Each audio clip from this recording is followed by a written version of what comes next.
A young woman stood on the walls of her city. In front of her, thousands of Roman soldiers were ready to attack. Behind her, thousands of her own people waited, afraid, but hopeful. She looked at the sky and whispered, "I was not born a queen, but I will die as one." Her name was Queen Zenobia, a woman who challenged the greatest empire in the world. This story is not just history. It's about courage, wisdom, and the power of believing in yourself when no one else does. So, listen carefully, because this story will not only improve your English, it might just change the way you see your own strength. Hey there, English learners. Welcome back to another episode of Learn English Through Stories. In today's video, we'll travel back almost 1,800 years to meet Queen Zenobia, one of the most powerful and intelligent women in ancient history.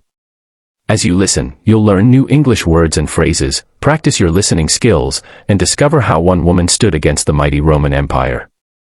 So relax, grab a notebook if you like, and focus on how each sentence sounds.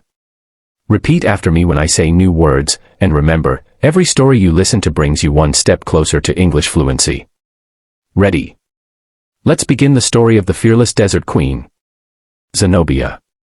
Long ago, in the 3rd century, in the city of Palmyra, a beautiful desert city in what is now Syria, a baby girl was born.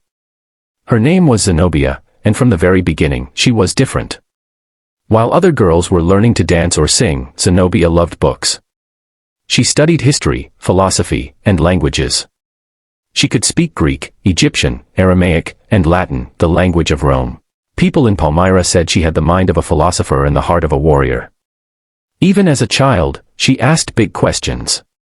Why do men rule? Why not women? Why do strong empires fall? What makes a great leader? When she was a teenager, she became famous for her intelligence and confidence. Many men were afraid to talk to her because she could defeat them in a debate. But Zenobia was also kind. She cared deeply about her people. She often said, "A ruler must love her people more than she loves power." At age 18, she married King Odenathus, the ruler of Palmyra. He was strong and respected, but even he knew Zenobia was no ordinary queen. They ruled together, and Palmyra became richer and stronger. Caravans filled with silk, gold, and spices passed through the city. It became one of the most important trade centers between Rome and the East. Zenobia often advised her husband on political decisions. She learned how empires worked, and how they fell. But one night, everything changed. During a feast, King Odenathus and his son were murdered by a jealous relative. The entire palace went silent. Zenobia, now a widow, stood still, tears in her eyes, but fire in her heart. She was only in her 20s. But she had to decide. Run away and live quietly. Or fight back and protect her people. She chose to fight. And that night, Palmyra got a new ruler, Queen Zenobia. When Zenobia became queen, many people doubted her. Some Roman governors whispered, "She's just a woman. She won't last a year." But Zenobia smiled. She said calmly, "Let them underestimate me." From her first day as queen, Zenobia worked hard. She walked through the markets, listened to merchants, and talked to soldiers. She wanted to understand her people's struggles, the hard things they faced every day. She noticed how Rome controlled many eastern cities with unfair taxes and strict laws. She saw her people suffering. So she made a promise. Palmyra will be free. Our people will no longer bow to Rome.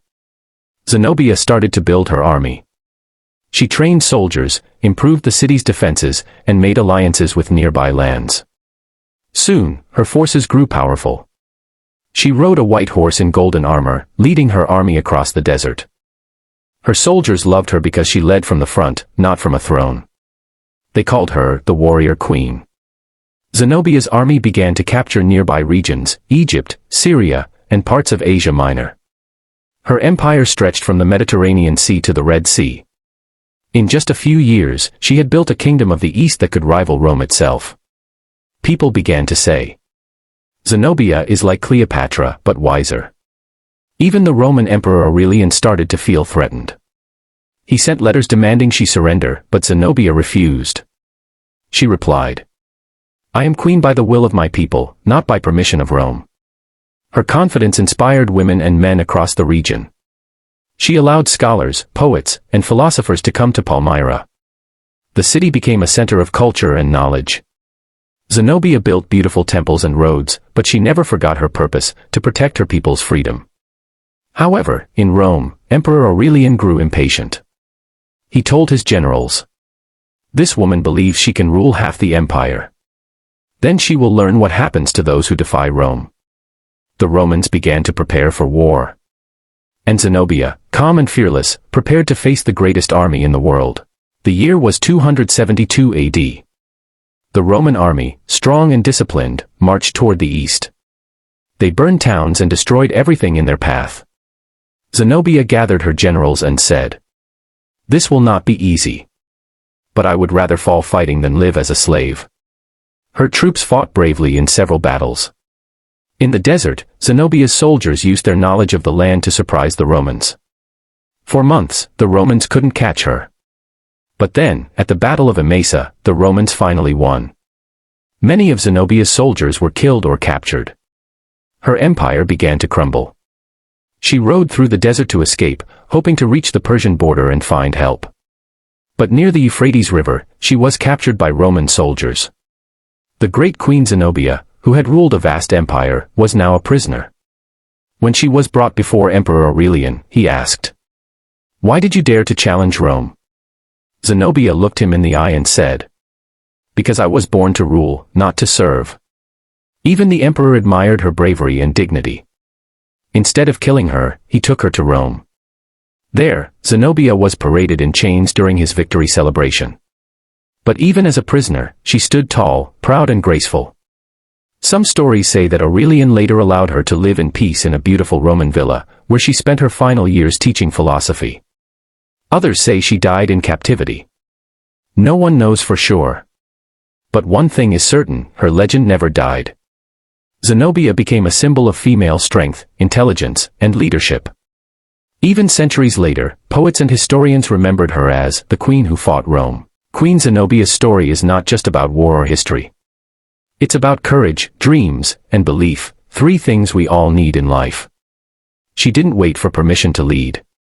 She didn't say, "I'm just a woman," or "I'm too young." She said, "If no one will stand for my people, I will." Think about your own life. Maybe you want to learn English, start a business, or change your future. You might feel that people don't believe in you. But like Zenobia, you can create your own path. You can fall, but still rise again. You can lose a battle, but still win your life. Zenobia lost her empire, but she won something bigger, respect. So remember this. Even if you face failure, don't stop. Even if life feels unfair, keep fighting with dignity. Because real power doesn't come from a crown, it comes from courage and wisdom. Now, let's review some important English words and phrases from Zenobia's story. Repeat them after me, slowly and clearly. Keycap 1 Scholar, a person who studies a lot and loves learning. Right arrow example, Zenobia was a great scholar of history and philosophy. Keycap 2 Underestimate, to think someone is weaker than they really are. Right arrow example, never underestimate yourself, you can do great things. Keycap 3 Struggles, problems or difficulties. Right arrow example, even strong people face struggles in life. Keycap 4 Alliance, a partnership between groups or countries. Right arrow example, the queen made an alliance with her neighbors. Keycap 5 Surrender, to give up or stop fighting. Right arrow example, Zenobia refused to surrender, even when Rome attacked.